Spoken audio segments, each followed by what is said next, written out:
kabajamuuf jaallatamoo hordoftoota maatiiwwan chaanaalii daawwituu kan taatan akkam jirtu nagaa keessanii adigalata waaqayyoo nagaa kiyyaa guyyaa irraa odeeffannoo addaatiin walitti deebinee jirra.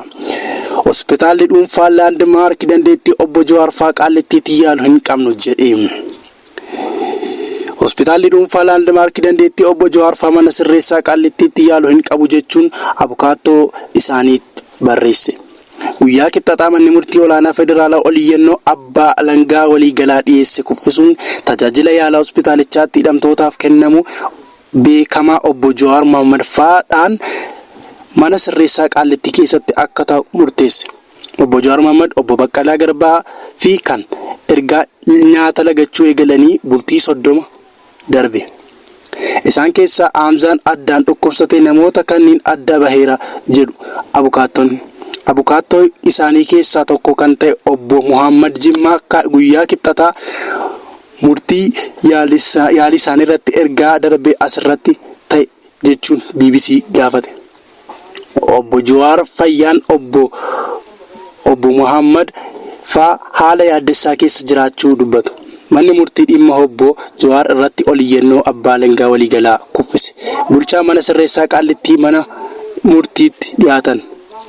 Namni nyaata malee guyyoota hagam turuu danda'a. Hospitaalichi ogeeyyii kanaan dura obbo Jawaar fa'aa yaalaa turan wajjin mari'atee ture. Haala fayyaa isaanii amma irra jiru fi isaan yaaluuf maaltu akka barbaachisu irratti mari'atan. Obbo Jawaar Mohaammed fi Baqqalaa Garbaa bakka jiranitti yaaluun hospitaala haaraa mana amala sirreessaa Qaallitti keessa jiru qixa ulfaataadha. Yaaluuf hin dandeenyu jedhanii nu beeksisan jedhan.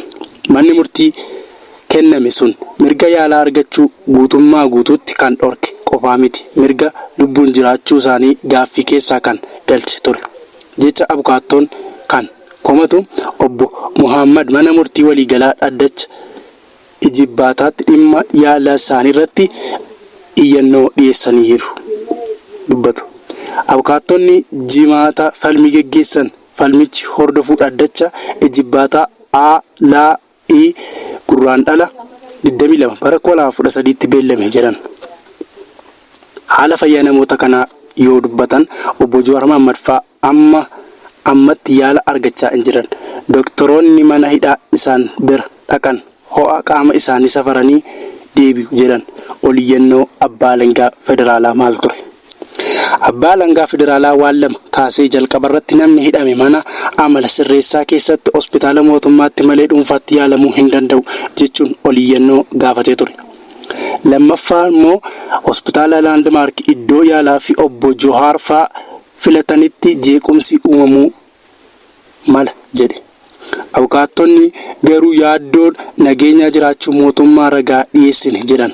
Abukaattonni heera mootummaa kan tumame namoonni to'annoo seeraa jala jiru mirga bilisaan socho'uu daangeffame malee mirga yaala bilisaan argachuu hin daangeffamne jennee falmine jedhan. Abukaattonni kun dhimma yaala fayyaa himatamtoota kana walqabatee bulchaa mana sirreessaa Qaallitti garaa Koomishinara Girmaa Adaree mana murtiitti dhiyaachuu sababa ajaja mana murtii raawwachuu dadhabaniif ibsaniiru. Bulchaan kun sababa yaaddoo nageenyaatti ajajni waan olirraa nuuf kennameef akkaataa manni murtii ajaje mana yaala dhuunfaatti akka yaalamu gochuu hin dandeenyu jechuun mana murtiitti himan. Jawaar Mohaammed fi Baqqalaan hanga gaaffiin keenya deebii argatutti laaqana nyaata eegallee hin dhabnu jechuu isaanii karaa abukaattoof paartii isaanii yeroo garaagaraatti himaa turan. Akka lakkoofsa Itoophiyaatti jeewwa xabajii bara 2012 keessa ajjecha aartistaa Haacaaluu Hundeessaa booda kan qabaman obbo Jawaar Mohaammed fi namoota galmee isaanii keessatti argaman kanneen biroon labsii akka shororkeessummaa ittisuu fi to'achuu bahee labsii burjaajii telekoomii fi seeraa akka biyyatti keewwata garaagaraa darbuu himataman. Obbo Dajanee Guutamaa, Dr. Birhaanis Masqal, Abbaa Tsaggaayee Raggaasaa namoota biyya keessa hin jirree fi galmee obbo Jawaar Mohaammed fa'aa keessatti hammatamanidha. Garee himataa obbo Jawaar Mohaammed fa'aa namoota 24 mana murtii olaanaa federaalaa damee liidataatti dhaddacha fara shororkeessaa fi yakkoota dhimma heera tokkoffaatti ilaalamaa jira.